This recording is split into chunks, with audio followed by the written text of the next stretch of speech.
আমি সাকসেস। আজ 5 বছর আমি ফল বিক্রি করতে আদরের সহিত আমার ফল বিক্রি হয়ে যাচ্ছে, বাগান থেকে বিক্রি হয়ে যাচ্ছে। এটা বাংলাদেশে সম্ভব। এটা অত্যাধিক মিষ্টি এবং বড় সাইজ, কিন্তু ন্যাচারালি আমাদের অর্গানিক যেটা হবে সেটাই আমরা খাবো, আমরা বিক্রি করব। আসসালামু আলাইকুম। আজকে আমরা এসেছি রেঞ্জ প্রকল্পের আওতায় হোমস্টে নারীদের এক্সক্লুসিভ হোমস্টে গার্ডেন মডেল বিষয়ক প্রশিক্ষণের জন্য। আমাদের যে নারী প্রশিক্ষণার্থী আছে তাদের আজকে আমরা একটা কমলা বাগান দেখানোর জন্য নিয়ে এসেছি। তো এই কমলা বাগানটা বেশ অনেকদিন আগে প্রতিষ্ঠিত। এখন আমরা কথা বলবো যে এই কমলা বাগানের মালিক, যিনি নিজ হাতে এই কমলা বাগানটা করেছেন, এই বাগানের শুরু থেকে শেষ আদ্যোপাদ্য সম্পর্কে তার কাছ থেকে আমরা এখন জানবো। আমি মোহাম্মদ সরোয়ার হোসেন, আমার ডাকনাম বাবু। আমি ওই 2020 সালে করোনার সময় যখন আমাদের কাজকর্ম একেবারে স্থবির হয়ে পড়ছিল, তখন এই আমাদের এই যে বিশাল এই 40 বিঘার একটা প্লট, এটা একদম পতিত হয়েছিল। তো ওই সময় আমরা একটা ব্রিফিং পেয়ে যে 1 ইঞ্চি জায়গা ফেলে রেখেন না, চাষাবাদ করেন। তখন আমরা ভাবলাম যে আমরা তো বসে রয়েছি এখন, তো এই নেটে অনেক কিছু দেখার পরে ইউটিউব থেকে সংগ্রহ করলাম যে আসলে এইসব জায়গায়, এই পতিত জায়গাতে একটা কিছু করব, ইনভেস্ট করব, কিন্তু সেটা উচ্চ মূল্যের কোনো ফসল হবে কিনা, লস খাবো কিনা, আর নাহলে পতিতই থাক। তো সেই প্রোগ্রাম অনুযায়ী আমরা ইউটিউব থেকে একটা ভিডিও সংগ্রহ করি। সেখান থেকে আমরা 3 ভাই এক জায়গায় বসি যে আসলে এটা তো উচ্চমূল্য ফল, তো এটা আবাদ করলে আমরা লাভবান হব কিনা। তো আমরা আসলে পরামর্শ অনুযায়ী 3 ভাইয়ের মতামত অনুযায়ী পজিটিভ হওয়ার পরে আমরা কৃষি অফিসে উপস্থিত হইলাম। যে উনি আমাদের এই কথাগুলো শুনে উনি অনেকটা আগ্রহ করলো এবং আমাদেরকে উৎসাহ দিল যে হ্যাঁ, মনে হয় করেন, আপনারা সাকসেস হবেন, আপনাদের যেহেতু জায়গা আছে আপনারা করলে ভালো হবে। তারপরে আমাদের যে উপ সহকারী কৃষি অফিসার, উনিও আমাদেরকে যথেষ্ট হেল্প করছে, এখনো হেল্প করেন, ডাকলেই সঙ্গে সঙ্গে পাই। কৃষি অফিস আমাদেরকে অনেক সহযোগিতা করছিল ওই সময়। তো মোটামুটি আমরা নিজেরা চারা সংগ্রহ করছিলাম সেই 20 সালে। আজকে যে এই কমলা বাগানটা আপনারা ভিজিট করতে আসছেন, রেঞ্জের আওতায় যে প্রকল্পটা, এর মাধ্যমে আপনারা দেখতে পারতেছেন নিজে চোখে। এটা অত্যাধিক মিষ্টি এবং বড় সাইজ এবং সুন্দর কালার হয়, বাজারে চেয়ে সুন্দর কালার হয়। আর এই আমার যে মার্কেটিং ব্যবস্থা, এটা কিন্তু আমার বাগান থেকেই সেল হয়ে যাচ্ছে। আমি ওই বাজারে নিয়ে বসে থাকা বা ব্যাপারীকে সস্তায় দিয়ে দেওয়া এমন কিন্তু পরিস্থিতি না।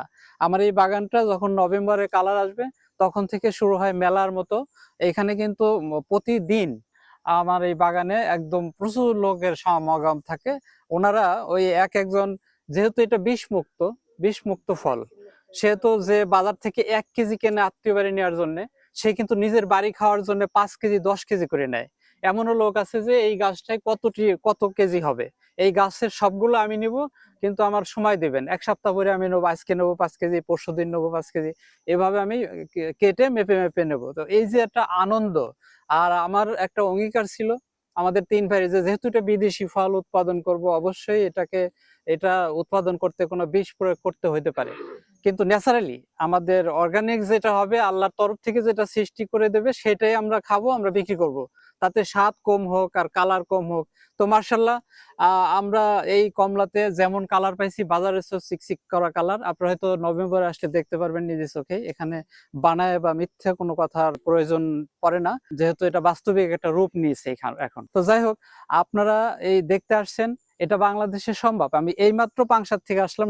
ওই বাগান মালিক আমার কাছ থেকে গত বছর চারা নিয়ে 600 কমলার চারা নিয়ে উনি বিশাল বড় 3 বিঘা নিয়ে একটা বাগান করছে, আমার চেয়ে অনেক বড়। এই যে একটা বিদেশি ফল, উচ্চ মূল্য, এই ফলটা আমরা যদি উৎপাদন করি আর যদি আমরা মার্কেটিং করতে পারি, অথবা যারা আমরা কৃষক আছি, যাদের 1% জায়গাও আছে, তারা যদি উচ্চ মূল্য ফলের চাষাবাদ করি, তাহলে অবশ্যই আমরা বিষ মুক্ত ফল খাইতে পারবো, তাই না?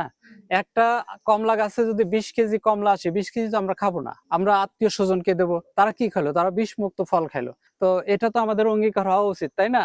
তো যাই হোক, আপনারা সবাই এই এই উচ্চমূল্য ফল আপনারা চাষাবাদ করেন। আমি সাকসেস। আজ 5 বছর আমি ফল বিক্রি করতেছি, তাহলে আমি সাকসেস। এবং আদরের সহিত আমার ফল বিক্রি হয়ে যাচ্ছে, বাগান থেকে বিক্রি হয়ে যাচ্ছে। এই যে একটা আনন্দ, পয়সাই বড় কথা না, এই যে একটা আনন্দ। আপনারা আসছেন, আমার কি দাওয়াত করে আপনাদের আনা সম্ভব ছিল? আপনারা দেখতে আসছেন। আপনারা এই আঙ্গুর এবং কমলা, মালটা, এগুলো চাষ করেন, আপনারা সফল হবেন ইনশাল্লাহ। আমি হয়েছি, আপনি কেন হবেন না? রাজবাড়ির মাটি আসলে সোনার মতো খাঁটি।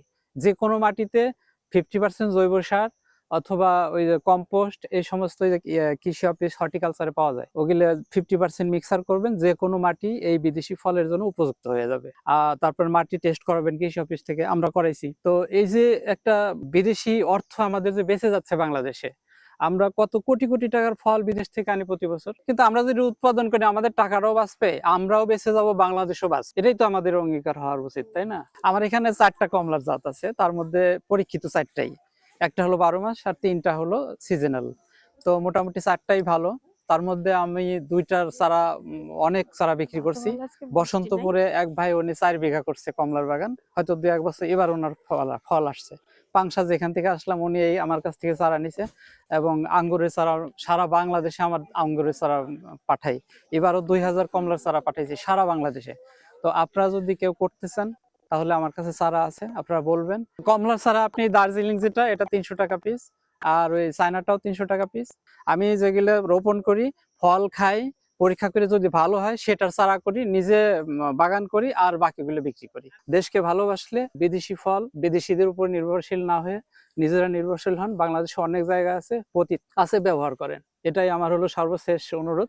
আপনারা সবাই ভালো থাকেন, সুস্থ থাকেন, এই শুভকামনা করি। আর বিষমুক্ত ফল খাবেন, এটাই অনুরোধ থাকবে। ধন্যবাদ। আসসালামু আলাইকুম।